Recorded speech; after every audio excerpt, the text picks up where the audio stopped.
September 1945. The Pacific War is over, but the world still feels wounded. At a prisoner of war camp on the outskirts of Manila, a line of Japanese women stands motionless under a heavy tropical sun. Their khaki uniforms are torn, their hair matted with salt and dust from weeks of captivity. The smell of sea air mixes with disinfectant and burnt wood.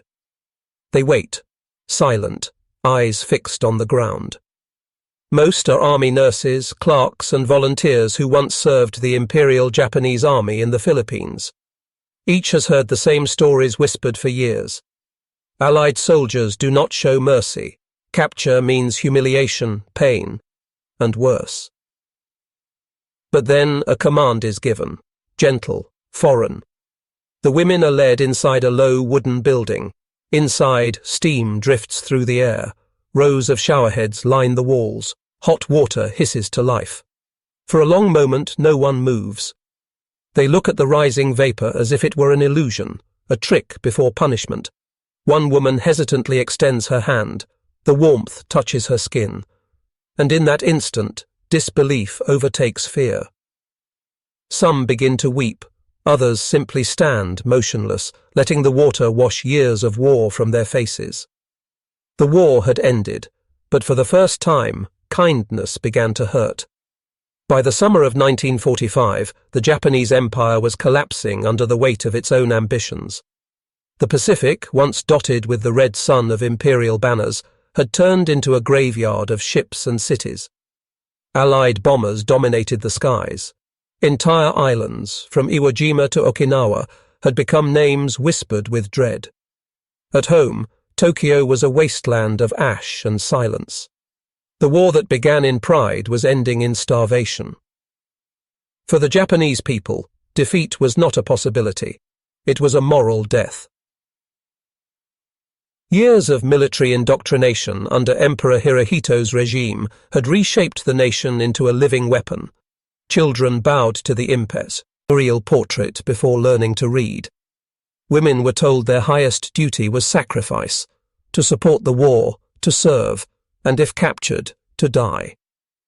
Death before dishonor was not rhetoric, it was education. In the final years of the conflict, as Japan's armies retreated from China, Burma, and the Philippines, the imperial military turned increasingly to women.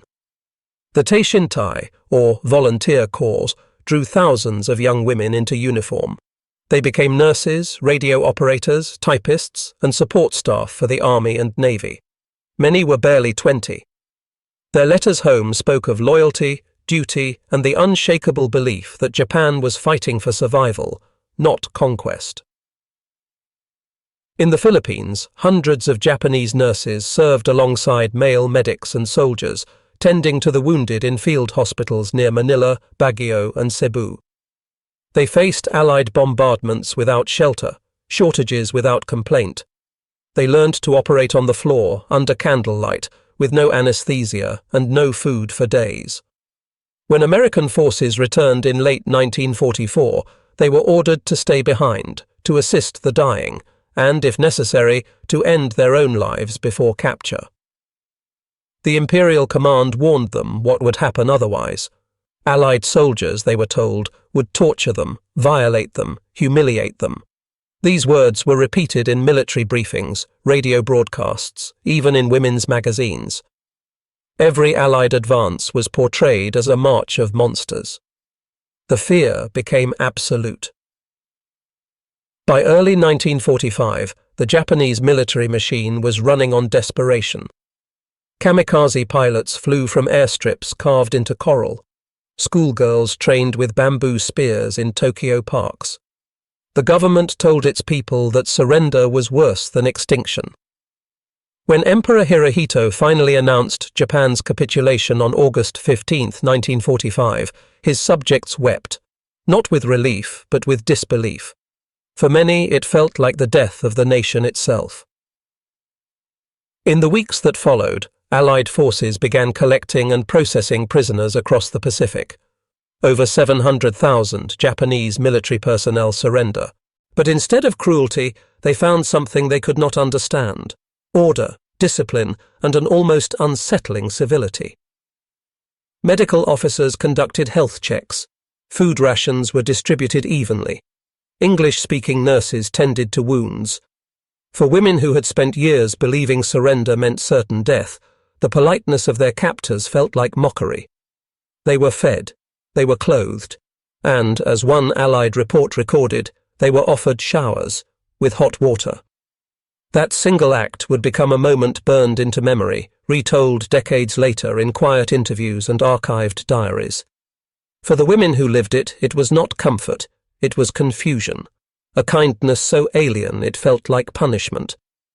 The empire had fallen, but humanity, the thing propaganda had erased, was beginning to return, one small mercy at a time. After Japan's formal surrender aboard the USS Missouri on September 2, 1945, a new kind of order began to rise from the wreckage. The Allies, now occupying the territories once dominated by Imperial Japan, faced a massive logistical and moral challenge. Millions of prisoners scattered across jungles, islands, and ruined cities, all broken by years of total war. Among them were women, something few Allied planners had anticipated. Nurses, clerks, translators, and communication aides had served in forward areas under military command, often indistinguishable from soldiers. When captured, they were classified as POWs, though their training and cultural expectations made the experience profoundly different from that of men. In the Philippines, Burma, and Indonesia, Allied officers documented the same initial behavior, fear bordering on paralysis. Japanese women, many emaciated and sick, refused to speak, eat, or even accept medical treatment. Some wept uncontrollably when approached by guards. Others tried to hide their faces, convinced to Hey would be photographed in shame.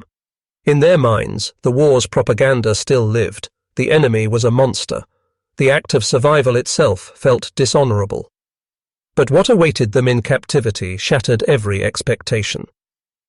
Unlike the brutality of the imperial camps that had held Allied prisoners, where starvation, beatings, and executions were common, the post-war Allied command insisted on Geneva Convention standards.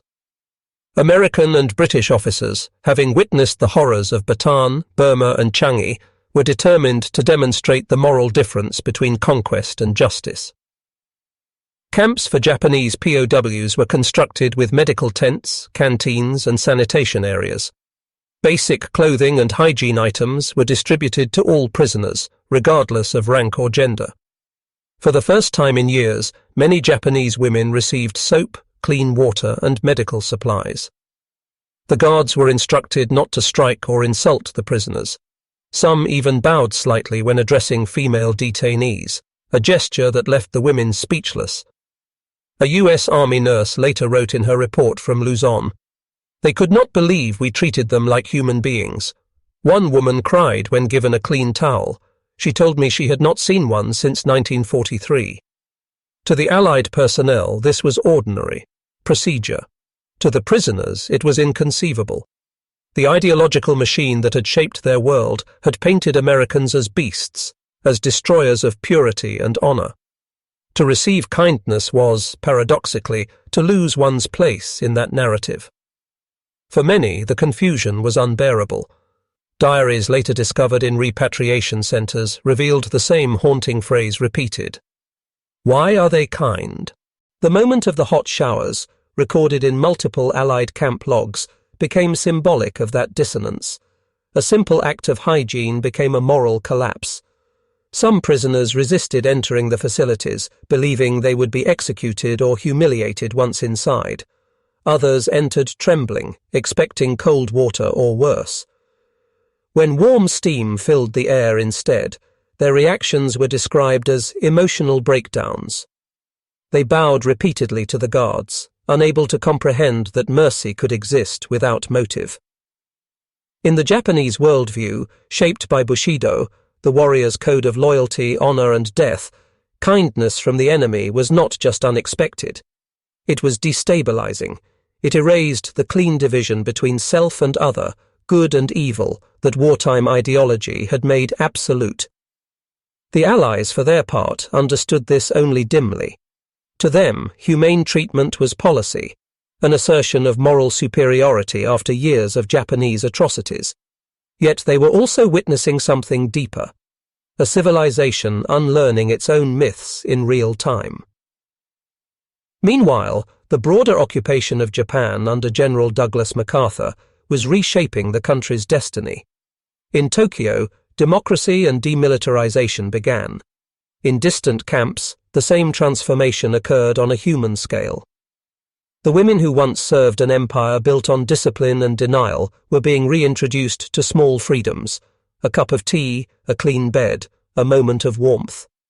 But those small gestures carried enormous weight.